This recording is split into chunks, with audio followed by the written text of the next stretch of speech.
Okay, and now I could tie a little bit to the Buddhist a little more. The idea, you can't really be impatient when you're taking a very slow breath. Go and try to be impatient. Like, and when I say slow, I mean like,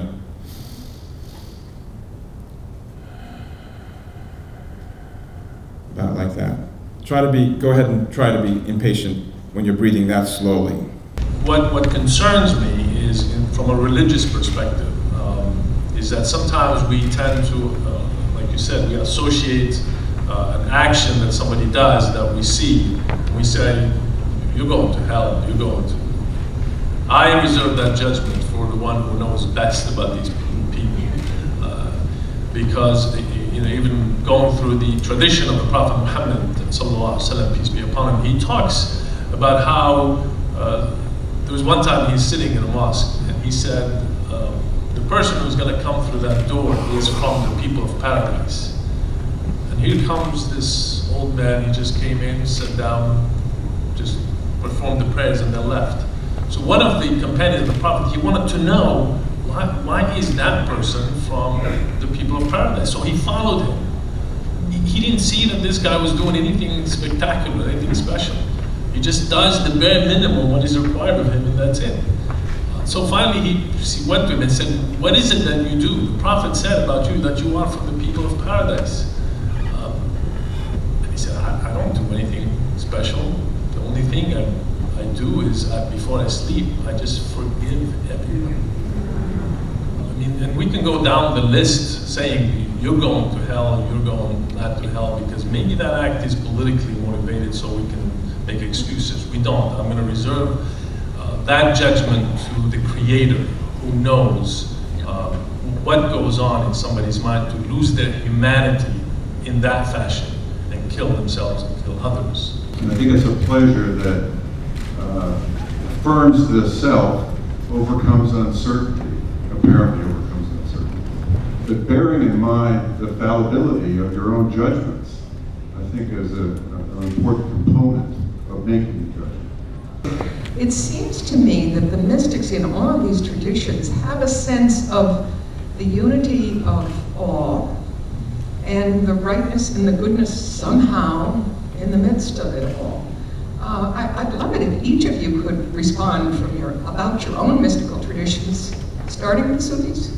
In Islam, we, traditionally speaking, there are Sufis who are considered almost at the fringe of religion because, in terms of faith, because once you get to the highest level of Sufism, if you will, you kind of lose some of the pillars of faith that I talked about at the beginning of the lecture. In Judaism, there's 3 levels of Torah. One is the simple, the other one is a little bit more into the attitude. Thank you.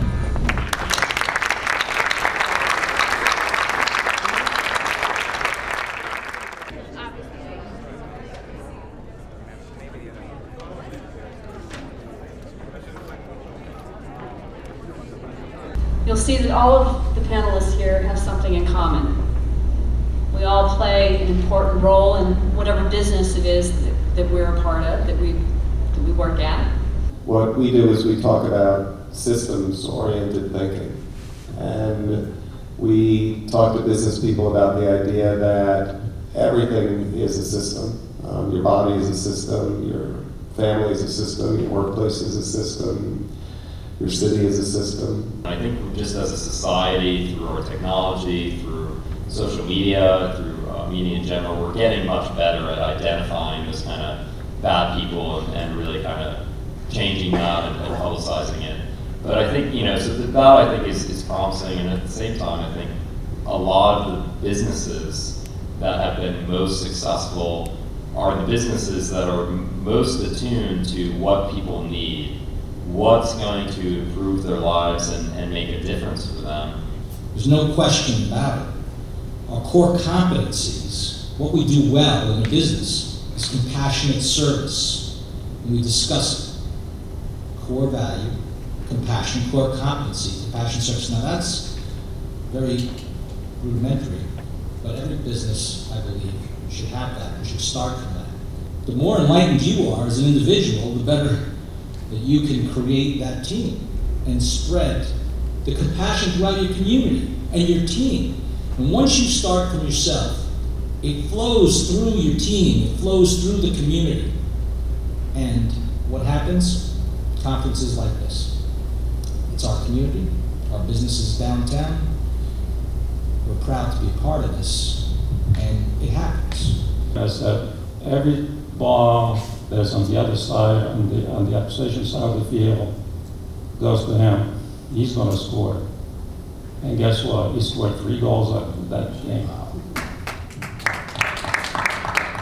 So he stayed on the team because he felt he was good enough to be on the team. So compassion is not just in business. It's individuals that are in business that can be compassionate.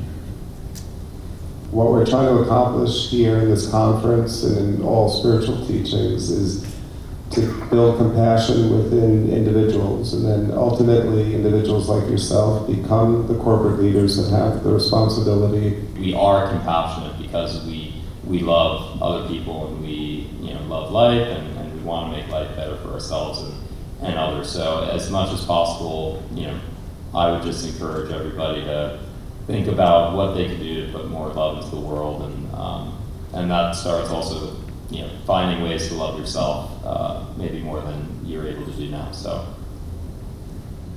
Well, okay. Thank everyone. Thus, more than ever, we understand that the real need we have as Americans is to give the gifts of love, of compassion, of creativity, and of change. Today, as we talk about compassion in educational systems, we need to focus on the idea of what education is. And I wanted to remind you of the 3 questions that we should all be pondering today with regard to compassion. And quite simply, when we consider this concept, how do we shift the focus from me to we? And I'm going to be asking all of these panelists these questions, but I want you to ponder them as well.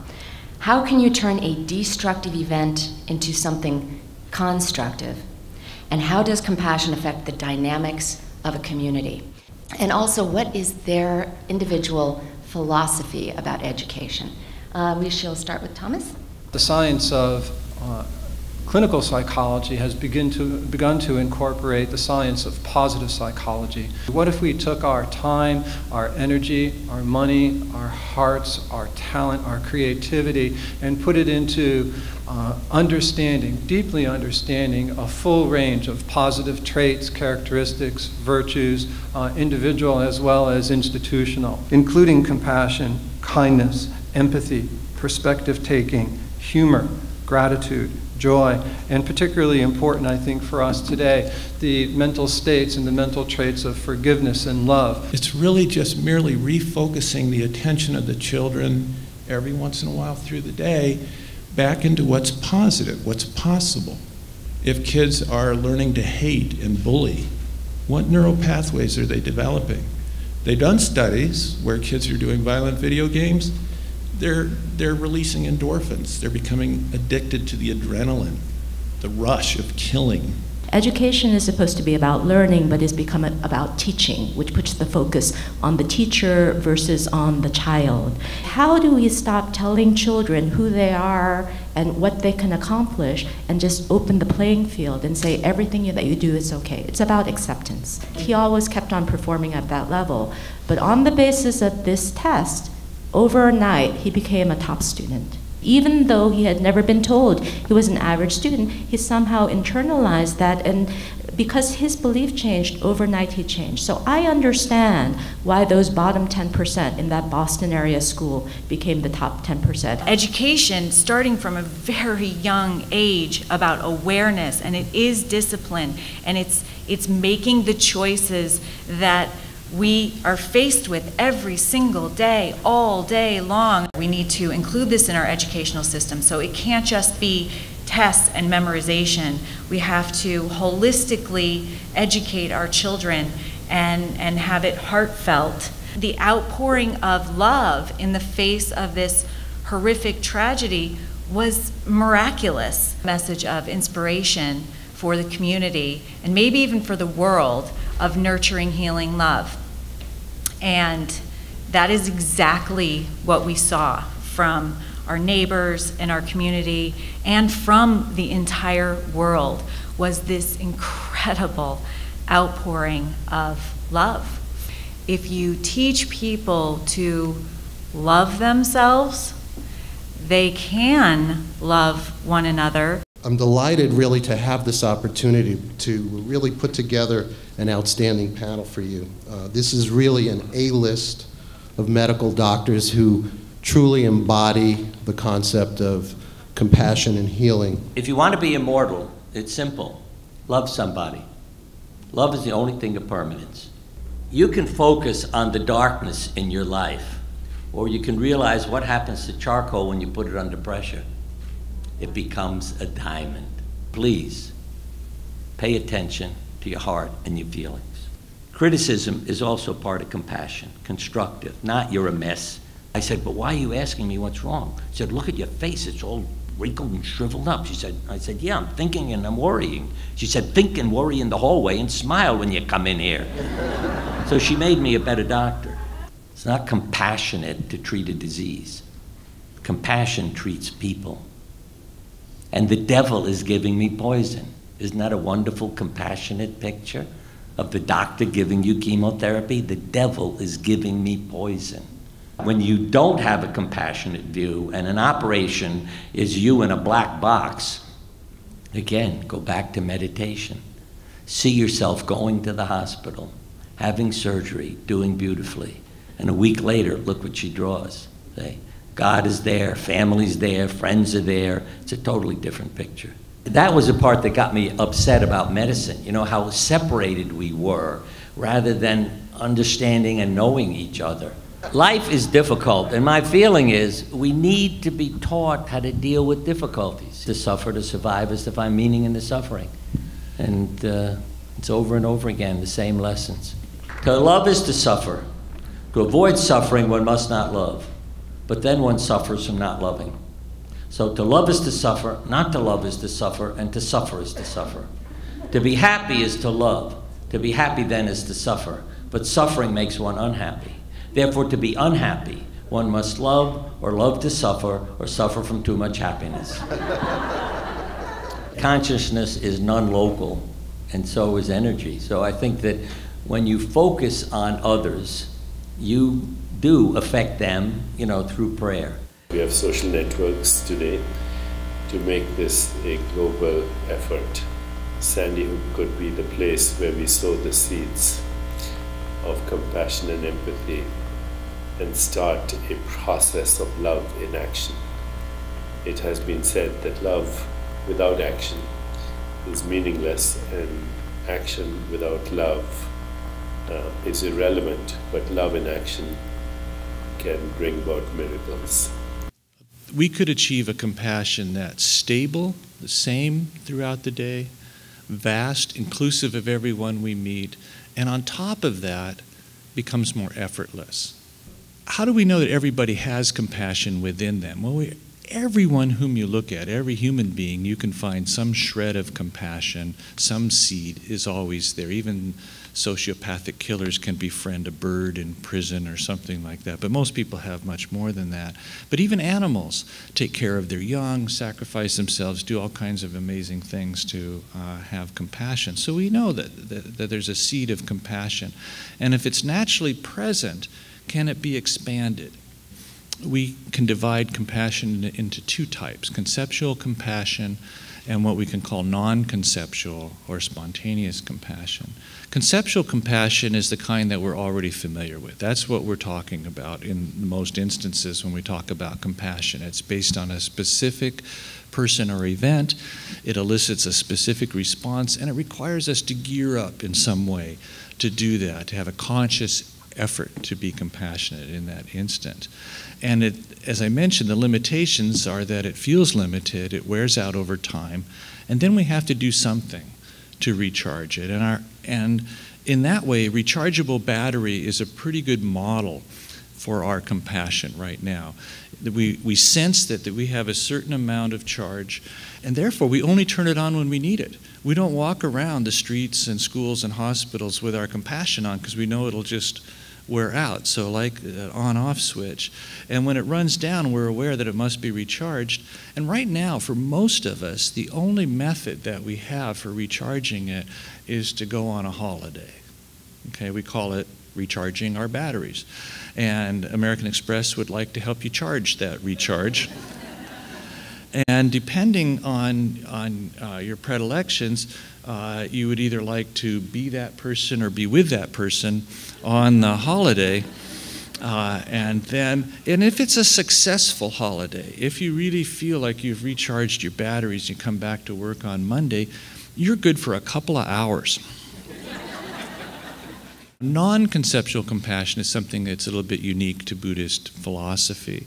And it can be described as a spontaneous feeling of warmth and kindness towards others that doesn't require an object to exist. So you can think of it as a kind of pre-existing compassion, kind of compassion you'd already have with you when you went into a room to see someone, and then when they elicit the need, you spontaneously respond in the right way. And this type of compassion doesn't wear off over time.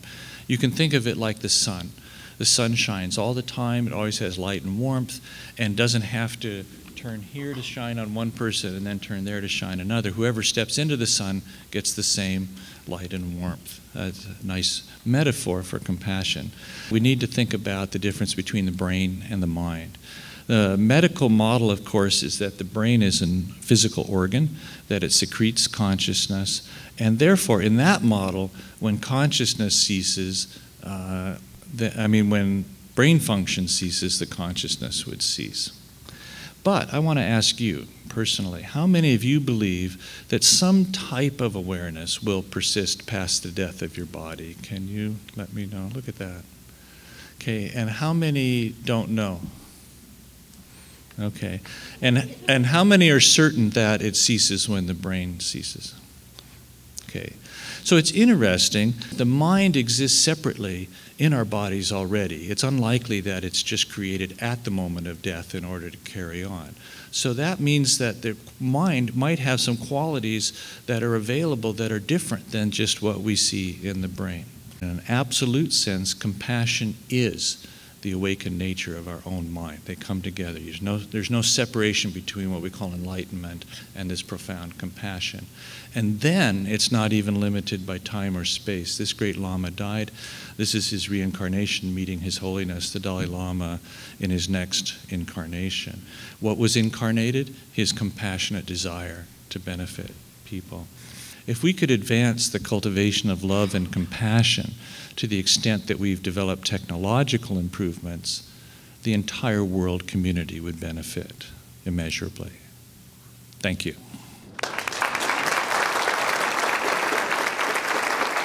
Please welcome my friend, Dr. James Gordon. I'd like us to do a little bit of meditation, because I agree with you completely that it is meditation, and I mean meditation in a totally non-sectarian sense. Meditation is actually just about relaxed moment-to-moment awareness. And I agree completely that if we are going to shift our focus